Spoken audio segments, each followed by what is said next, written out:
Dante's Boxing Nation, what's going on, guys? Now, while Gervonta Tank Davis versus Ryan Garcia was the event of the year, the two most significant fights of the year so far will be Stephen Fulton versus Naoya Inoue and Devin Haney versus Vasily Lomachenko.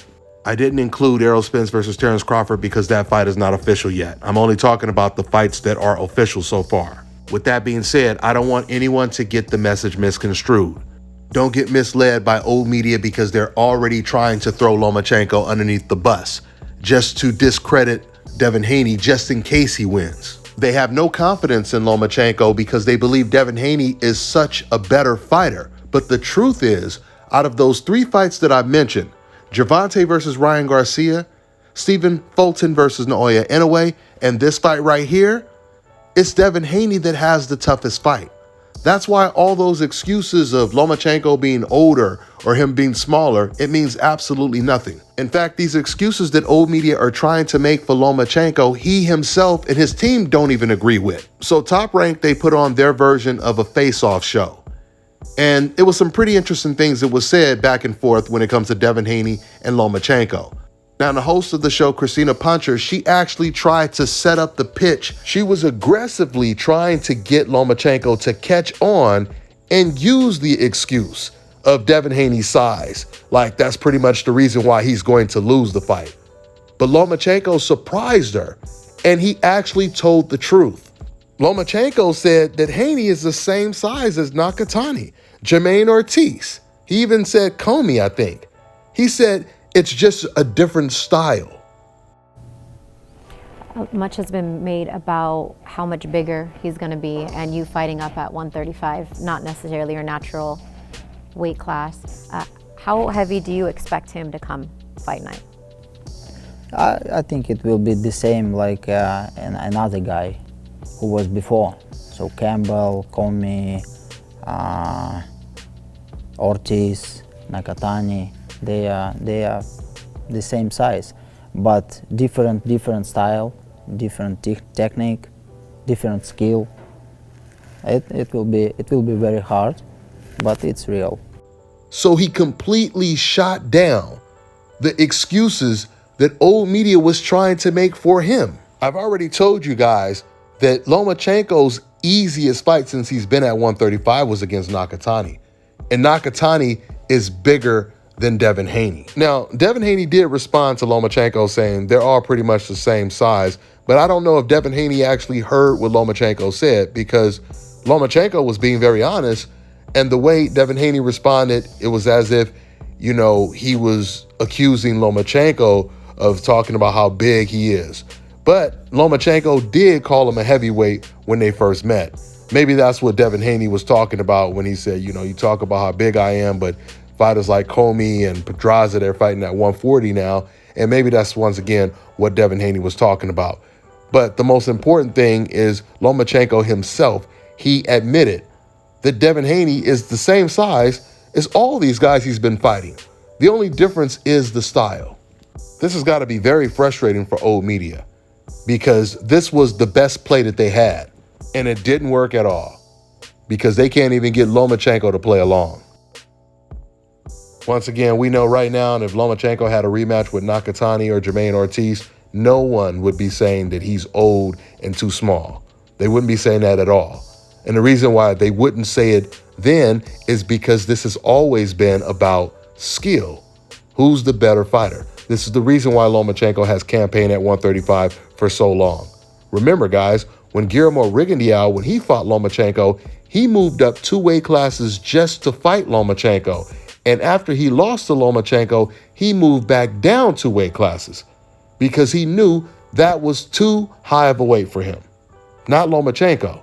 135 is his home. Speaking of being old, we all know that if things would have went according to plan, where originally Lomachenko was supposed to fight Kambosos for undisputed, but because the war broke out, we end up getting Lomachenko versus Devin Haney. But we know if Lomachenko would have been fighting against Kambosos for undisputed, he would be a heavy favorite to win that fight. There wouldn't be any excuses of Lomachenko, him being too old. No, he would be a heavy favorite to win that fight. The irony of using the age excuse when it comes to Vasily Lomachenko is Vasyl Lomachenko is so mentally strong. He outworks all of his opponents. He drains all of his opponents' energy. You see them fighting good in the first half of the fight. And all of his opponents, they are always drained by the second half because of Lomachenko's feints. Loma drains his opponents just with certain movements that he makes. He makes it look like he's always coming after you and chasing you, but he's really not. He reminds me of a little dog that if he sees kids run, he'll start chasing them. You know, the dog will bark and he'll chase them because they're running. Or maybe cars that drive by. He's running after the cars, running after people on bikes. But if you turn around and run after that dog, he'll run away from you. This kind of reminds me of Lomachenko. Lomachenko, he will let his opponent get his punches off. And then as soon as they finish punching, Lomachenko, he jumps on them real quick. He starts marching towards them with feints. He dips to the right, then he dips to the left. Then he sets up his jab. And even if he can't land the jab, he'll just keep throwing the jab in the air and wait for you to either make a mistake or try to take a quick breather. And that's when he'll ambush you. That's when he will either ambush you or try to counter. And the reason why I say he's like that little dog that chases you is, you know, he sets up his feet a certain way. He's coming forward with the feints. That's designed to force his opponents to back up. Because Lomachenko knows a lot of opponents, they're not comfortable fighting on the back foot, backing up.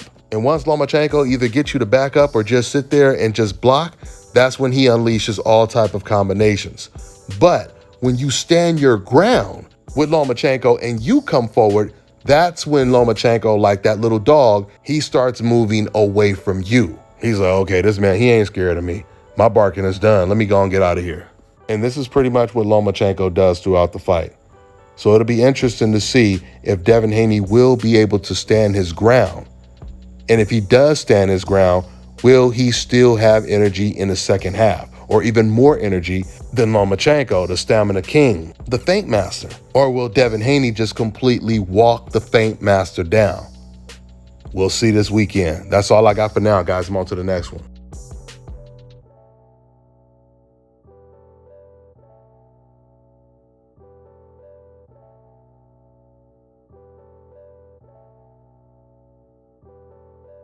All right, now check this out, guys. If you're looking to repair eczema scars, burns and bruises, dark spots and blemishes, the fever blisters, diabetic ulcers, this right here is the perfect product for you guys. It's called LO Key Face and Body Oil. Athletes and top-ranking boxers, they're also using it after training to reduce swelling, inflammation, and to ease the pain. So get yours today. Go to lodkey.com, like them on Facebook, and follow them on Instagram. Let me tell you guys about Issa Israel Law Firm. It is a full-service legal practice based in Denver, Colorado, an emerging hub for combat sports and high-altitude training. If you're a fighter inside or outside of the ring and you need a law firm you can trust to fight for you, visit thefighterfirm.com or email help@iilawfirm.com. Legal representation is usually limited to plaintiffs or defendants in Colorado, but iFirm can help anyone in the world with trademarking their business name, logos, and U.S. immigration issues. This brother has been my attorney for a while and helped guide me through all kinds of business and civil issues, so make sure you guys go to thefighterfirm.com.